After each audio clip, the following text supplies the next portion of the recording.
नमस्कार दोस्तों। बांग्लादेश के पूर्व प्रधानमंत्री शेख हसीना को मौत की सज़ा सुनाई गई है। जी हाँ, बांग्लादेश के आईसीटी यानी इंटरनेशनल क्राइम्स ट्राइब्यूनल ने मानवता के खिलाफ अपराध के केस में डेथ सेंटेंस सुनाया है। आइए सबसे पहले सरल शब्दों में मैं कोर्ट के फैसला को सुनाता हूँ। For all these three counts, we have decided to inflict her with only one sentence, that is sentence of death.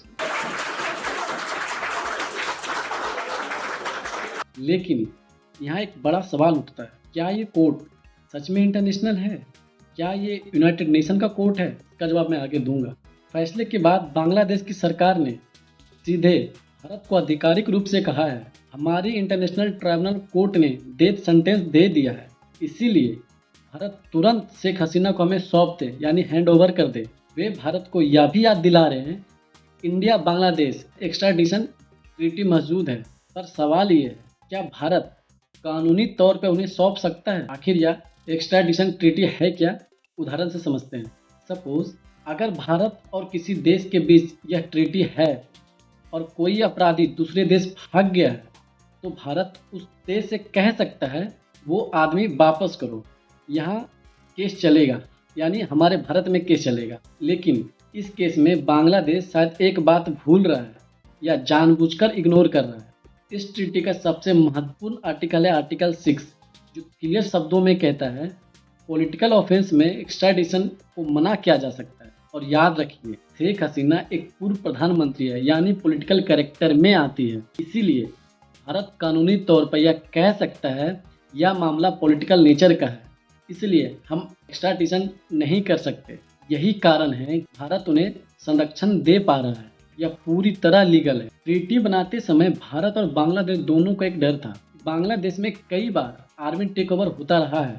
तख्ता पलट के बाद नए शासक पुराने लीडरों पर फर्जी केस लगा सकते हैं। ऐसे में अगर कोई नेता भारत भाग आया और नई सरकार बोले कि उसने अपराध किया, हमें सौंप दो, तो क्या भारत बिना सोचे दे देगा? नहीं, कभी नहीं। इसीलिए पॉलिटिकल प्रोटेक्शन क्लाउज बनाया गया ताकि किसी नेता को बदले की राजनीति से बचाया जा सके। और आज उसी क्लाउज सीधे लाभ शेख हसीना को मिल रहा है।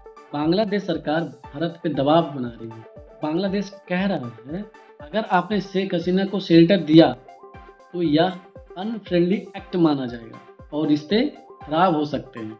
यानी मामला सिर्फ कानूनी नहीं है, सीधा राजनीतिक दबाव है। बांग्लादेश के रिस्पॉन्स में भारत ने आधिकारिक तौर पर बयान दिया है, बांग्लादेश के लोगों के हित में हम पीस, डेमोक्रेसी, इंक्लूजन और स्टेबिलिटी के लिए हमेशा कंस्ट्रक्टिव इंगेज करेंगे। यानी सीधा मतलब भारत कोई जल्दबाजी नहीं करेगा, कानून और स्थिरता हमारी प्राथमिकता है। अब आइए आईसीटी के बारे में जानते हैं। बहुत लोगों के मन में यह सवाल है, क्या यह यूएन का कोई ग्लोबल कोर्ट है? जवाब है नहीं। आईसीटी बांग्लादेश का घरेलू डोमेस्टिक स्पेशल कोर्ट है। नाम में इंटरनेशनल जरूर है, लेकिन यह यूएन ट्राइब्यूनल नहीं है। आईसीटी को शेख हसीना की सरकार ने ही बनाया था। 1971 के बांग्लादेश लिबरेशन वॉर में हुए नरसंहार, जीनोसाइड के अपराधियों को सजा दिलाने के लिए एक स्पेशल कोर्ट बनाया गया। इसका मूल काम था पाकिस्तान आर्मी के खिलाफ आरोप, 1971 के नरसंहार के केस को देखना और उसके मामलों को जल्द से जल्द सुनवाई करना। पर अब वही कोर्ट एक राजनीतिक विरोधी पर criminal against humanity plus genocide का केस चला रहा है। इसीलिए दुनिया भर के लोग सवाल पूछ रहे हैं, क्या यह वास्तव में न्याय है या राजनीतिक प्रतिशोध?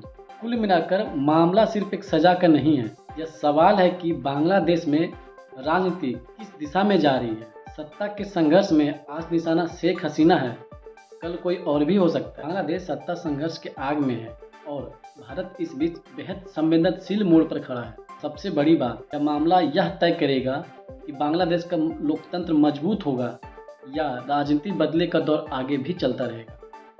फिलहाल इस वीडियो में इतना ही। जय हिंद।